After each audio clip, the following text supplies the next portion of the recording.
تو ابو طالب یہ خدشہ محسوس کر رہے تھے ایسا نہ ہو کہ کوئی شخص اٹھے اور آپ کو قتل کر دے۔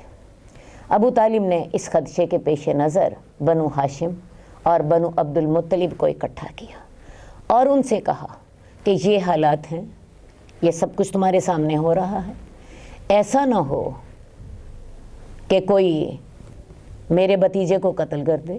اب تک میں اس کی حفاظت خود کرتا آ رہا تھا، لیکن اب میں یہ چاہتا ہوں کہ تم سارے اس حفاظت میں میرے ساتھ شریک ہو جاؤ۔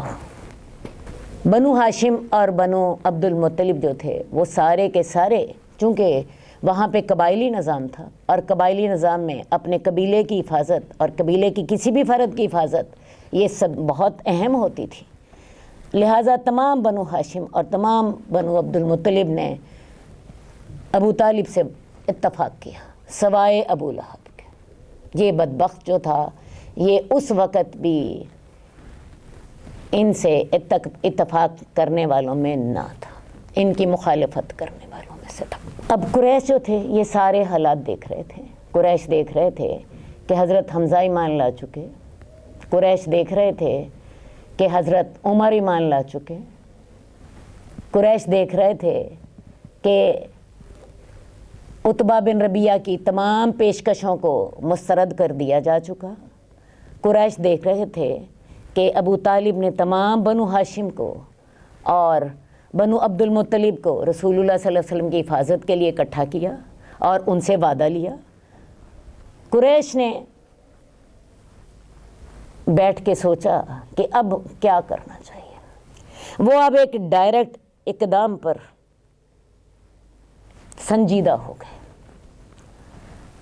انہوں نے پروگرام بنایا مسلمانوں کے سوشل بائیکاٹ کا، اور اس سوشل بائیکاٹ کی شرائط یہ تھی کہ مسلمانوں کے ساتھ کوئی شخص کسی بھی قسم کا لین دین نہیں رکھے گا جب تک وہ محمد کو قتل کرنے کے لیے ہمارے حوالے نہ کر دے۔ نہ ان سے ملے جلے گا، نہ ان سے خرید و فروخت کرے گا، نہ ان سے شادی بیاہ کا معاملہ کرے گا، ان کا ٹوٹل بائیکاٹ۔ ان سے میل جول بھی نہیں کرنا، ان سے سودا بھی نہیں بیچنا، ان سے کوئی رشتہ داری کا لین دین بھی نہیں کرنا، کوئی رشتہ بھی نہیں کرنا، اور جو ایسا کرے گا اس کے ساتھ بھی یہی بائیکاٹ کیا جائے گا۔ یہ دیکھیں یہ کتنا مشکل معاملہ تھا کہ جو شخص اس بائیکاٹ میں شامل نہیں ہوگا اس کے ساتھ بھی یہی سوشل بائیکاٹ کیا جائے گا۔ ٹھیک ہے جی، خیر جی، جب یہ بائیکاٹ کا فیصلہ ہو گیا، یہ تمام لوگ جو تھے خیف بنی کنانہ میں محصب کے علاقے میں اکٹھے ہوئے اور انہوں نے ایک دستاویز لکھی اور اس میں یہ ساری شرائط لکھ دی۔ یہ ساری شرائط لکھ کے اس دستاویز کو بیت اللہ کے اندر لٹکا دیا، اور اس دستاویز میں انہوں نے اس سوشل بائیکاٹ کا اعلان کر دیا۔ اب رسول اللہ صلی اللہ علیہ وآلہ وسلم نے جب حج کیا تھا تو آپ حج سے واپسی پر خیف بنی کنانہ میں ایک رات ٹھہرے تھے، اور اس چیز کا انہوں نے شکریہ ادا کیا تھا کہ ایک وہ وقت تھا کہ تمام کفار جو تھے وہ میرے قتل کے ارادے کے لیے اس جگہ پہ اکٹھے ہوئے تھے، آج وہ سارے آپ کے جانثار بن چکے تھے۔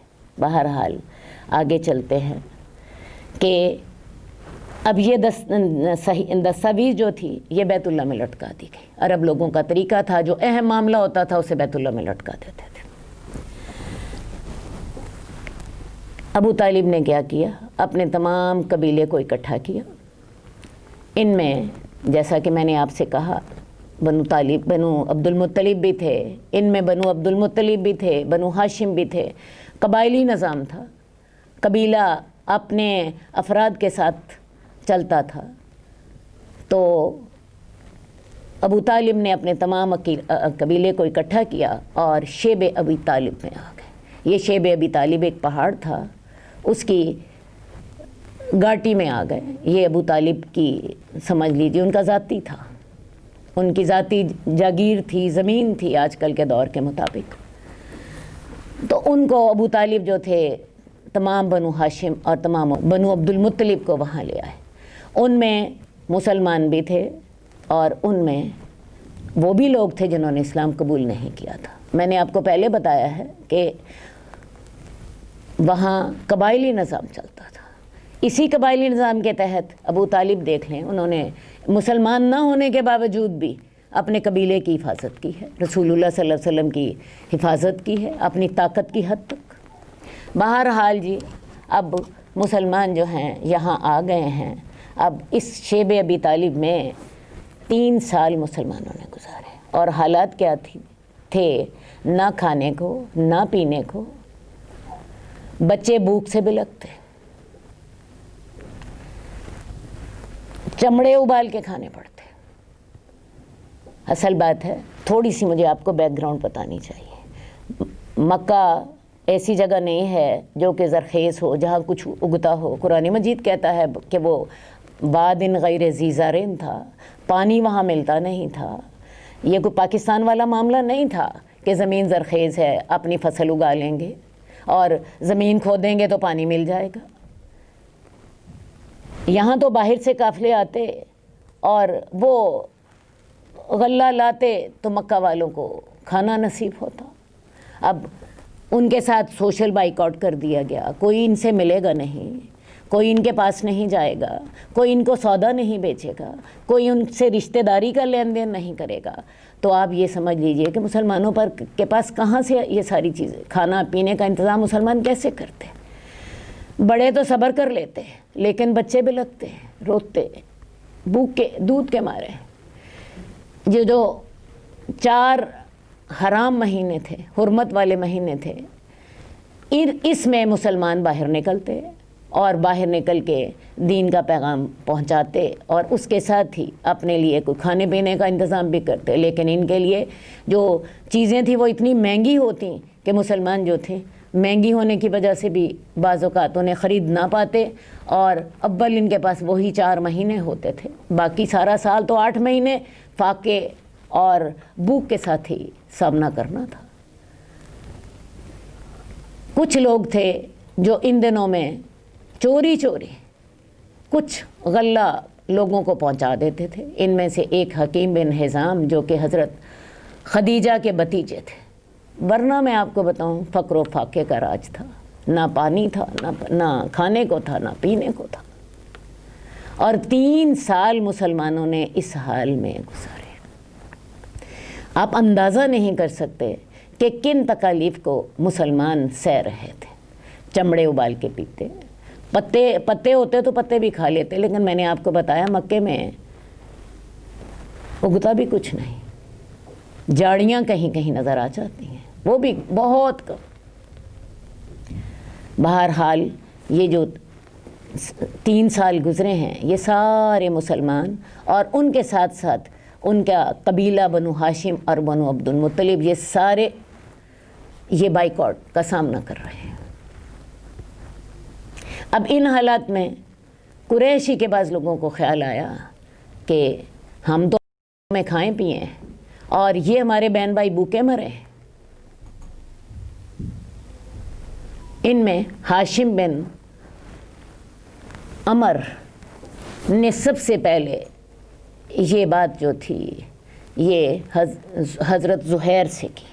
یہ زہیر جو تھے یہ رسول اللہ صلی اللہ علیہ وسلم کے پھپھی زاد بیٹے تھے. ان سے کہا کہ بھئی وہ سارے لوگ تو بھوکے مرے اور تم اپنے گھروں میں کھاؤ پیو اور عیش کرو. خیر جی انہوں نے کیا کیا، آپس میں بھاگ دوڑ کر کے ایک دوسرے سے مل جل کے 5 لوگ اکٹھے ہو گئے کہ ہم 5 لوگ مل کے ابو جہل سے بات کریں گے.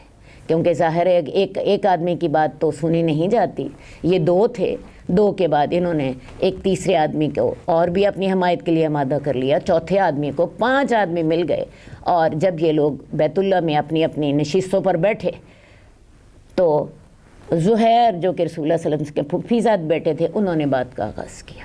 انہوں نے کہا کہ یہ کتنا بڑا ظلم ہے کہ قریش کے باقی لوگ تو اپنے گھروں میں کھائیں پئیں اور بنو عبد المطلب اور بنو ہاشم و بھوکے مرے. اور ساتھ ہی انہوں نے یہ بھی کہا کہ میں تب تک نہیں بیٹھوں گا کہ جب تک کہ تم اس بارے میں اس ظلم کو، میں تب تک نہیں بیٹھوں گا جب تک کہ تم اس ظلم کو ختم نہیں کر دیتے. ان کی حمایت کرنے کے لیے دوسرا شخص بھی کھڑا ہوا، تیسرا شخص بھی کھڑا ہوا، چوتھے بھی کھڑے ہوئے، پانچوں لوگوں نے ایک دوسرے کی حمایت کی. اب ابو جہل کے لیے بات کرنا مشکل ہو گیا. ایک کو تو جواب دیا جا سکتا ہے، 2 اور 3 اور 4 اور 5 کو جواب دینا مشکل ہوتا ہے. ابو جہل کہنے لگا اچھا یہ پروگرام کہیں اور بنایا گیا ہے، یہ پہلے سے سازش کی گئی ہے، یہ تم سارے مل کر آئے ہو. ابھی یہ باتیں ہو رہی تھیں، ادھر سے ابو طالب جو تھے وہ بیت اللہ میں آ گئے اور ابو طالب کہنے لگے کہ مجھے میرے بھتیجے نے بتایا ہے کہ وہ دستاویز جس پہ یہ سوشل بائیکاٹ کا اعلان تھا، وہ دستاویز کو دیمک نے چاٹ لیا ہے. ابو طالب نے کہا کہ میرا بھتیجا کہتا ہے کہ جو دستاویز ہے جس پر بائیکاٹ کا اعلان لکھا گیا تھا اس کو دیمک نے کھا لیا ہے. اگر اس کی بات جھوٹی ہوئی تو میں اس کی حمایت سے ہٹ جاؤں گا، اور اگر یہ بات سچی ہوئی تو تم قریش کو یہ بائیکاٹ ختم کرنا ہوگا. خیر جی، جا کے دیکھا گیا تو واقعی وہ دستاویز جو تھی اس کو دیمک نے کھا لیا تھا، صرف اللہ کا نام باقی تھا.